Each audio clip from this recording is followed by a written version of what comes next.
watching my mods handle a first-time chatter. Can I ask you a question? Isn't this Pedro Pascal? Isn't this the guy from The Last of Us? This is literally mods. I just want you to know you are doing God's work for me, because I look at the first time chat message and then they ask like, can I ask you a question? And I'm like, I know mods are hovering over that ban button. They are hovering over it. I'm like, go on. You about to speedrun getting banned? It's like, you know, if people, that's the thing as well. You don't need to ask, can I ask you a question? Just ask the question. That's why most of the time when someone's like, can I ask you a question? I'm like, yes, you may, but you're on a 24-hour cooldown. You've already asked your one question of the day as a first-time chatter. So in 24 hours, you'll be able to ask the next question. I usually go by that. And they're like, oh, okay. But still, it is pretty funny because it's like, this could be any magnitude. If they have to ask, can I ask you a question? Usually it's not a simple question. Usually it's either charged or something else is big. What does a first-time chatter message look like to you? That's actually a good question. Well, like, first off, that's probably one of the best things that Twitch has implemented, just so I can understand, like, who is here in the stream for the first time, like, ever interacting for the first time, and what the energy that they're going to be bringing is. Like, are they going to be a problematic person based on the first message? Because the first time when you're in someone's chat, you're either interacting with something that they're doing or saying, hi, I'm new here, or hi, I'm new to the stream, I love your content, or something like that. That is like 90% of the questions that I get with Twitch and like the first time chatting. And you know what? I think that's pretty good. I like that. But sometimes they'll like immediately say some really cringy joke or some very dark, like humored shit. Like, don't get me wrong, I love dark humor.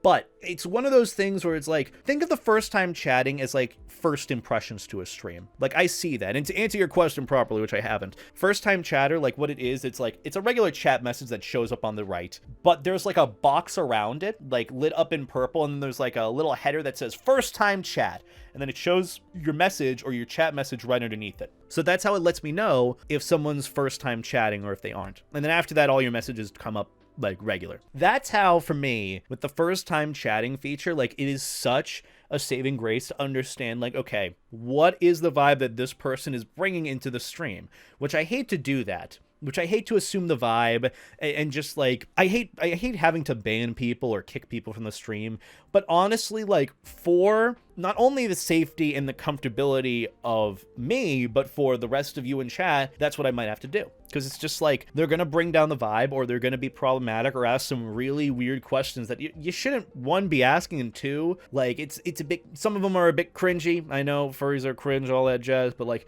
for my standard of it, that's all. So that's why for me, it's such a saving grace. Because I can understand what is about to happen, or like the behavior that they are trying to bring forward. It all goes back to what I said before. People who want to cause problems aren't patient. Trolls nowadays want that immediate serotonin. They're not willing to wait for a bit before they're able to interact or do something. That's why, like, putting followers only chat on like a Twitch chat when people want to come in and like say something awful, or like someone wants to be like a troll or a hater in this case and say a slur or something. It's easy to time them out. What they want is that attention from it. So like, put the 10-minute ban, a 10-minute timer on, and make them wait. They don't like waiting. They don't want that. There's got to be some article out there that like talks about like the nature or behavior of some like trolls or haters or little shits on the internet and all that. But it's got to, I have a point here. If I can find the science or like some sort of article to back it up, then I'm golden.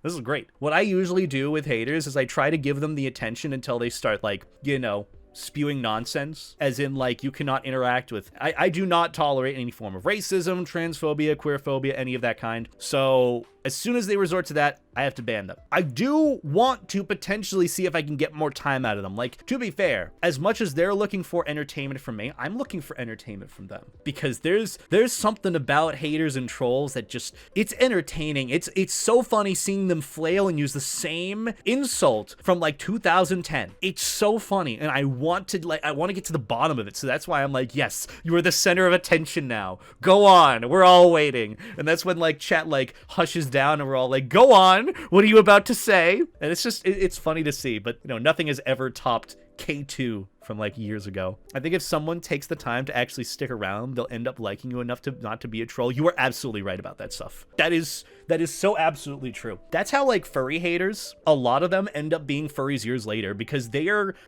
actively exposing themselves to furry entertainment. Like if you have random furry haters that go out of their way to interact with you, whether it's on Twitch or your YouTube videos, generally you'll see it on like Instagram or TikTok or YouTube short comments. Those are like the three main ones, mainly the last two. Maybe the latter two. When you see that, they are actively going out of the way to find that and interact with that. And you know what's going to happen? Because they're commenting on it, they're going to be recommended it even more. So they're going to be like, oh, more stuff for me to spread my hate and whatnot. When it's just like the same old fatherless behavior comment that really has no value to it at all. So what they're doing is they're getting recommended it more and more. And there's bound to be something that they will find that they'll enjoy. Something that will be recommended to them, they'll eventually enjoy it. And that's how it happens. That's how furry haters, not all of them, but some of them end up being furries themselves. Like I used to technically be a furry hater, not really a hater, like active or in that case. I just had a very big distaste towards furries. And then I started looking at furry stuff and I'm like, wow, this is actually kind of cute and fun.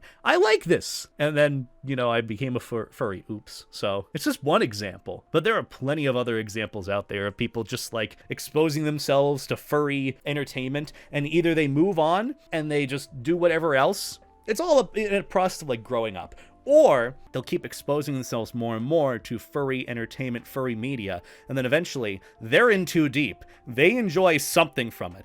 All it takes is one fascination, one character, one anthropomorphic animal character, one fursuit, one piece of furry art. That's all it takes. And then that's it. No going back now. Isn't it so funny that we can all just like understand this from like the whole perspective of furry haters? It's like they don't really bother us. They really don't. In the sense of us being affected by what they do. They don't bother me. And it's just like, it's a whole saying of like, when someone comes by to like my videos and like is trying to spew dumb, non-energetic, non-valuable hatred, I'm usually thinking, I'll see them in 5 years or so with like a pink fursona, a pink fox fursona.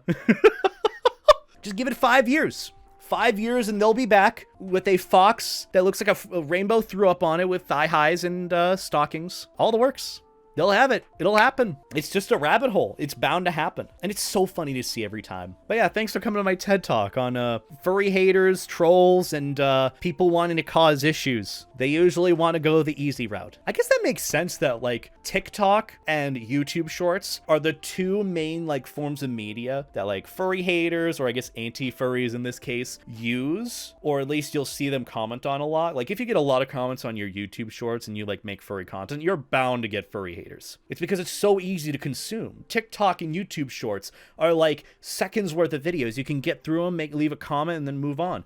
But little do you know, you're recommending more of it to yourself by commenting on it, because like you could even comment, I don't want to be recommended this. Why am I being recommended this? Under the YouTube algorithm and other algorithms, it's like, oh, hey, you are watching this video fully, if not a few times over, because while you're leaving the comment, it's playing in the back. So like a couple of times over, and you're leaving a comment on a video. You're clearly invested in this type of content. What if we gave you more of it? And that's just how the algorithm works. It's so funny to see. It's the same process over and over again. And that's low-key what I'm trying to do more of with regards to like my content and where I want to take it. Just going into like the sociological, maybe not even that, maybe not even psychological, but just like how internet culture works with regards to this smaller subset within somewhat the furry subset, but is also separate from it. History repeats itself.